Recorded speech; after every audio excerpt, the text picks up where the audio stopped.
कितना सुंदर कहा है। सोमवार का व्रत है, पशुपतिनाथ का व्रत है, 16 सोमवार का व्रत है, संकट सोमवार का व्रत है, प्रदोष का व्रत है, शिवरात्रि का व्रत है। उस दिन बेलपत्र को, जिस दिन आपका व्रत होता है उस दिन बेलपत्र को नहीं तोड़ा जाता। कितना सुंदर वर्णन है, जरा सुनिएगा। शिव महापुराण का, लिंग पुराण का ये वर्णन, शिव पुराण का, स्कंद पुराण का ये वर्णन ध्यान रखना। जिस दिन आपका सोमवार का व्रत है उस दिन बेलपत्र नहीं तोड़ा जाता। जिस दिन आपका पशुपतिनाथ का व्रत है उस दिन आप बेलपत्र नहीं तोड़ोगे वृक्ष से। जिस दिन आपका प्रदोष का व्रत है उस दिन बेलपत्र नहीं तोड़ोगे। जिस दिन आपका 16 सोमवार का व्रत है उस दिन बेलपत्र नहीं तोड़ोगे। जिस दिन संकट सोमवार का व्रत है, शिवरात्रि का व्रत है, जिस दिन आप शंकर भगवान का तीज का व्रत, छठ का व्रत, भगवान शंकर का कोई भी व्रत अगर आप धारण करते हैं तो उस दिन बेलपत्र को व्रत करने वाले व्यक्ति को नहीं तोड़ना चाहिए। व्रत आज है तो बेलपत्र को एक दिन पहले तोड़कर रख लेना चाहिए। क्यों? ऐसा हमारा शास्त्र, हमारा विधान, हमारे पुराण, हमारे वेद क्यों वर्णन करते हैं? किस लिए वर्णन करते हैं?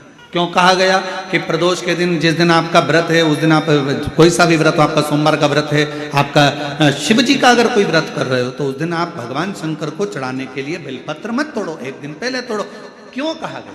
हमारे शास्त्र क्यों कहते हैं कि पशुपतिनाथ का व्रत कर रहे हो तो बेलपत्र को एक दिन पहले तोड़ना, सोमवार का व्रत कर रहे हो तो बेलपत्र को एक दिन पहले तोड़ना, प्रदोष का व्रत कर रहे हो तो एक दिन पहले व्रत को, बेलपत्र को तोड़ना।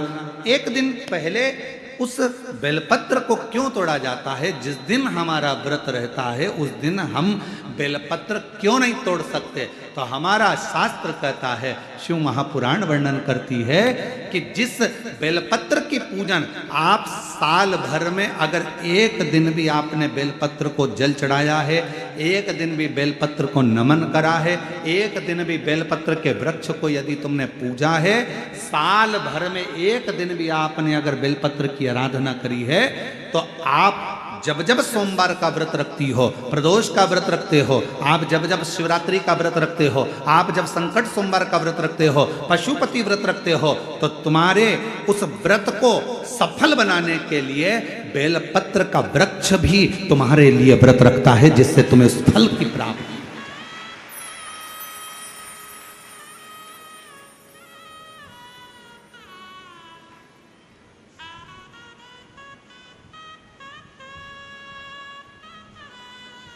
कथा सुनने आ रहे हो? घर के बाहर बेलपत्र का पेड़ है, कथा श्रवण करने जा रही हूं, बेलपत्र का वृक्ष है। नहीं, आपको अगर कथा सुनने जा रहे हो तो बेलपत्र अगर चढ़ाना है तो एक दिन पहले आप बेलपत्र को उतारो। कथा सुनने के लिए जा रही हूं और बेलपत्र रास्ते में से तोड़ लिया, कथा में जाकर बैठ गई, बेलपत्र शिव पुराण को समर्पित कर दिया या कथा में समर्पित कर दिया, या विचार करा कि मेरा बेलपत्र व्यासपीठ तक जाएगा, झोली में डाल दिया।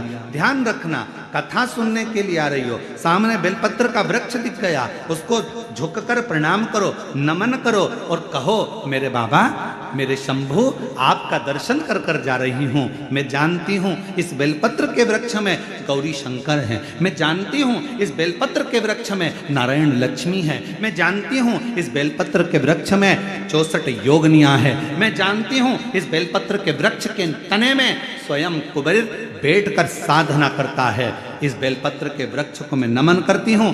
बाबा, आपसे प्रार्थना करती हूँ कि मैं कथा सुनने के लिए जा रही हूँ, जब मैं कथा सुनकर वापिस आऊँ ना, हे बेलपत्र महारानी, हे बेलपत्र के वृक्ष, हे शंकर, ऐसी कृपा करना कि मेरी खाली झोली को भंडार से भर देना, उसको नमन करो।